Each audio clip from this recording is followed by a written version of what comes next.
मनुष्य की साधारण स्थिति ऐसी है जिसमें वह अपूर्ण होता है।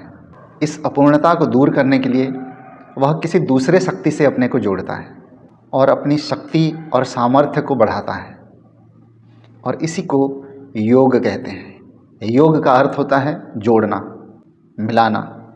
हठ योग, राजयोग, जप योग, लय योग, तंत्र योग, भक्ति योग, ज्ञान योग, कर्म योग, महायोग, कुंडलिनी योग आदि आदि ऐसे 84 प्रकार के प्रसिद्ध योग बताए गए हैं और 700 प्रकार के अप्रसिद्ध योग हैं।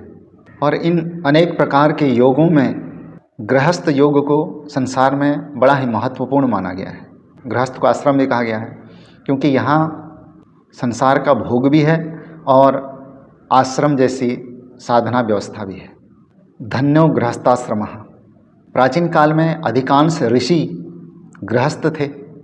अत्रि जी की पत्नी महासती अनुसुया थी, गौतम की पत्नी अहल्या थी, चैवन ऋषि की पत्नी सुकन्या थी, ऋषि याज्ञवल्क्य की 2 पत्नियां गार्गी और मैत्री थीं, वशिष्ठ जी के 100 पुत्र थे, जमदग्नि के पुत्र परशुराम थे, ऋषि लोमस के पुत्र श्रृंगी थे। तो इन ऋषियों की पत्नियां थीं, इनके संतानें भी बहुत प्रसिद्ध हुए। इन ऋषियों ने गृहस्थ जीवन में तप किया और सिद्धियां पाई। योगीराज श्री कृष्ण और योगेश्वर भगवान शंकर भी संसार में गृहस्थ के रूप में जाने जाते हैं।